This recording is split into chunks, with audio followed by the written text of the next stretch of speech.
The cold wind blew across the quiet hills of Briarwood, a small Pennsylvania town most people didn't know existed. And those who did, rarely talked about it.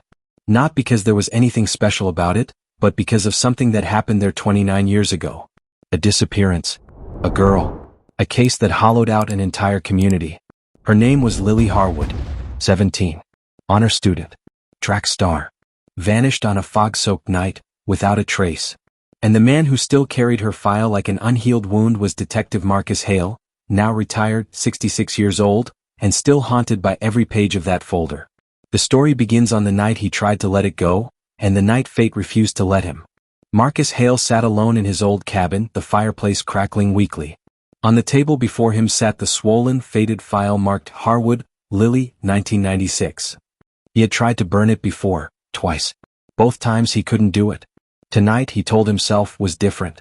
He opened the folder and stared at Lily's school photo. She had wavy auburn hair, a shy smile, and eyes that seemed awake to the world in a way most teenagers weren't. "Dad, I'm just going out for a run. Be back by 9. Those were her last known words. 9 came. 10 came. Midnight came. Lily didn't. The town searched for weeks. Dogs. Drones. Helicopters. Nothing. Marcus rubbed his tired eyes. "One more year," he muttered, "and it'll be 30. He held the file over the fire. The heat touched the edges. The paper curled. And then, knock, knock, knock. He froze. Nobody came here this late. He lowered the file, embers falling to the floor, and opened the cabin door. A delivery driver stood there soaked in rain. "You Marcus Hale?" Marcus nodded cautiously. "Package for you. Been rerouted 3 times. Says urgent." The driver handed him a weathered envelope, no return address. Marcus signed for it, shut the door, and tore it open. Inside was one photograph. A black and white image. A shadowy road. And in the far corner, a blurred figure. Girl. Running. Taken the night Lily disappeared. Marcus' heart punched his ribs. On the back, in shaky handwriting. "You missed something." That was all it took. The fire snapped behind him, but the folder was no longer his to destroy. The past had called him back. The next morning, Marcus drove into town. Briarwood looked the same: quiet streets, old diners, empty sidewalks. Time didn't move here, it shivered. Marcus pushed open the door of the Briarwood police station. Detective Elena Ward, 35, tough and sharp-eyed, looked up. "Detective Hale?" she said with a half-smile. "Didn't expect to see you back here." "No one ever does," he replied. He laid the mystery envelope on her desk. Elena studied the photo. "This is from the night?" "Yes." She frowned. "But that's impossible. All original negatives were destroyed in the archive fire 12 years ago." Marcus nodded. "Exactly." Elena looked up. "Who sent this?" "No idea." "And why now?" "Because somebody wants this case reopened." Elena leaned back in her chair. "Marcus, you know the department doesn't want the past stirred up again. Then I'll do it myself." She stared at him for a long moment before sighing. "You always did like doing things the hard way." "Only way I know." Elena stood. "Fine. Show me what I'm looking at." Because if Marcus Hale was going down this road again, he wasn't going alone. They began at the old Harwood home. It had been abandoned for years, boarded windows, peeling paint, the yard overrun with dead leaves. Marcus stood at the fence. This place used to glow in summer. Elena scanned the property. "Anyone break in lately?" "Kids sometimes," Marcus said. "Nothing serious." They entered through the side door. Dust floated through the stale air. In Lily's old room, everything was untouched. The bed. The posters. The bookshelf. Frozen in time. Then Elena noticed something odd. "Marcus, these footprints?" Marcus knelt beside her. "Fresh prints in the dust. Size small. Recent." "Someone's been in here," he whispered. "And look at the window," Elena said. "Dust smeared. Someone touched it." Marcus slowly reached out and traced the glass. His breath hitched. On the outside of the window frame, a single strip of cloth. A young girl's running jacket. A color that hadn't faded in 29 years. Auburn red, the same shade Lily wore that night. Elena looked at Marcus. "Do you think this is real?" He swallowed hard. "I don't know what I think anymore." But deep inside, a spark he'd buried years ago started burning again. Their next stop was the Briarwood nursing home. Because Lily had been seen last by only one man.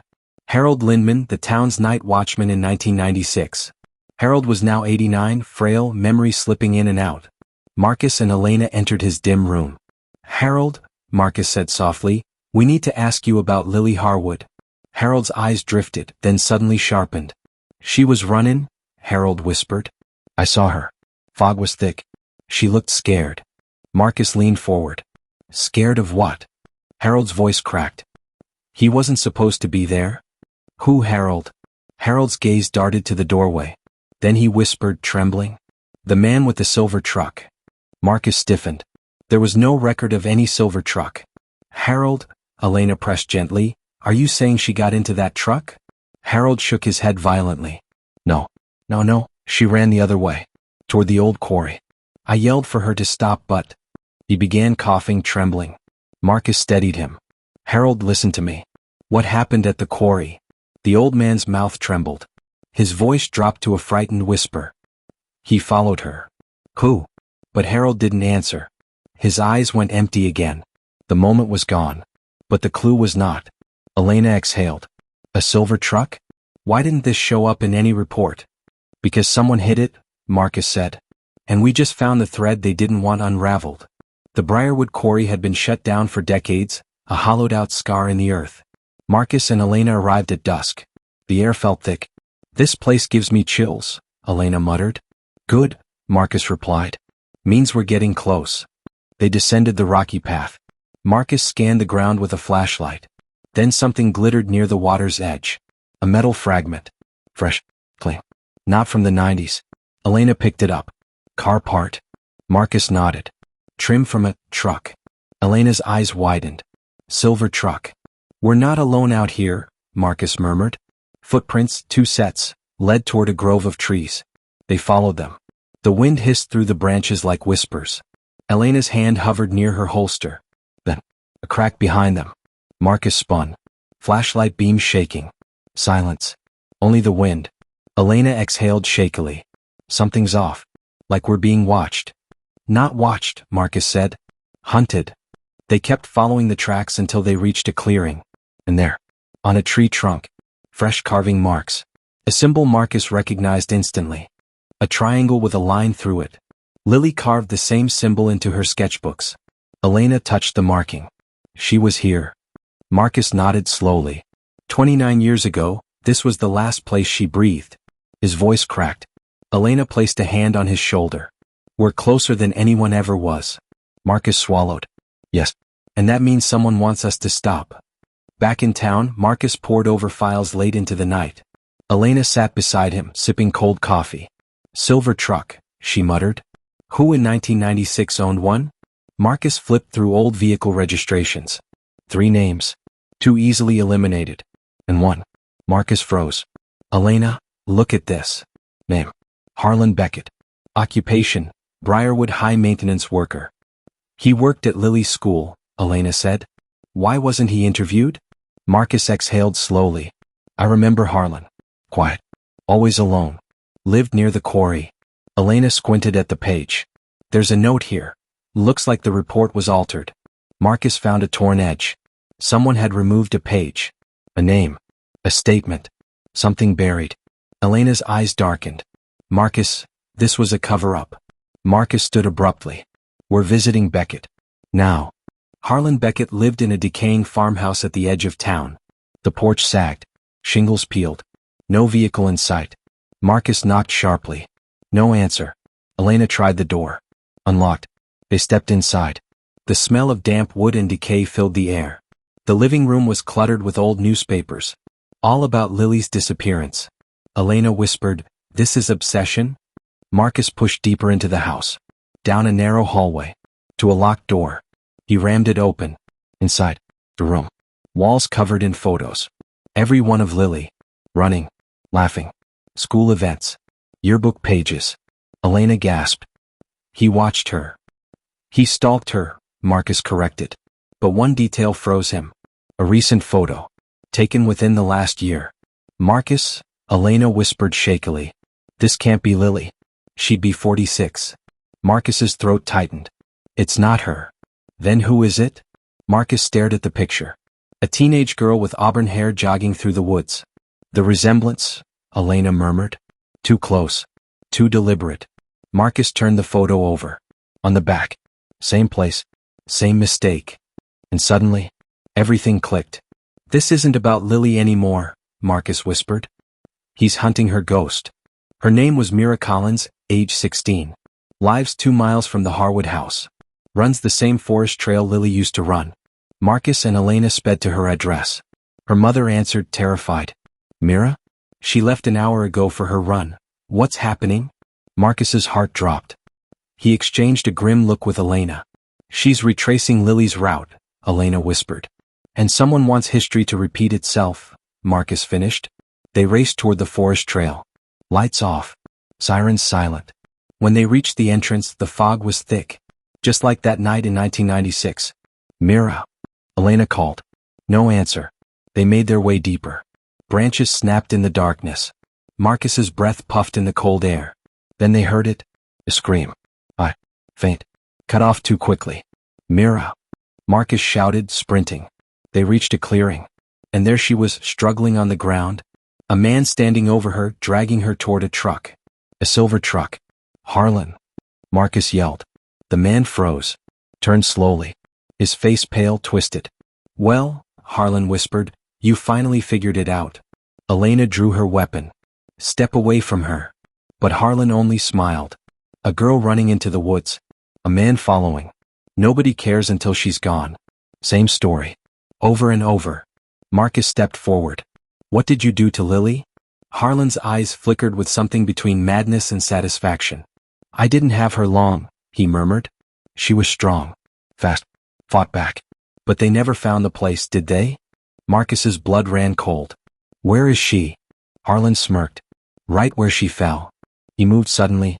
But Elena fired first. Harlan collapsed. The forest swallowed the sound. Mira sobbed into Marcus's arms. You're safe, he told her. You're safe now.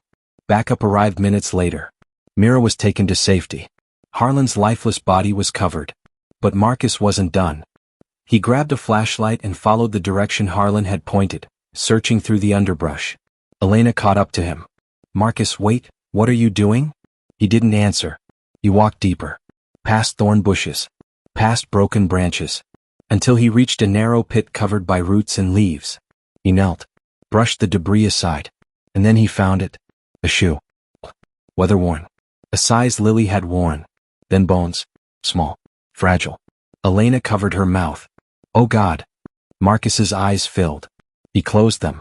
We found her, he whispered. After all these years. Elena touched his shoulder. This is justice, Marcus. Maybe not the way we wanted, but she's going home. Marcus nodded, fighting tears. No more searching. No more wondering. They stayed there for a long time. In silence. In the cold. With the truth finally unearthed. 10. The last page of the file. 3 days later, a small ceremony was held. Lily was finally laid to rest beside her mother. Marcus stood alone beside the grave. Elena approached quietly. You did it, she said. Marcus shook his head. No. Lily did. She never stopped running. Never stopped leading us. Elena smiled sadly. You can rest now. Marcus looked at the headstone. At her name. Her dates. Her story. No, he said softly. She can. He pulled out the old folder, the Harwood file. All these years he couldn't burn it. But now. He set it gently on the headstone. The wind lifted the pages. The sun warmed the ink. No flames. No destruction. Just release. He whispered a final goodbye, turned, and walked away. For the first time in 29 years, Marcus Hale felt light, because the cold case that haunted him had finally found its answer.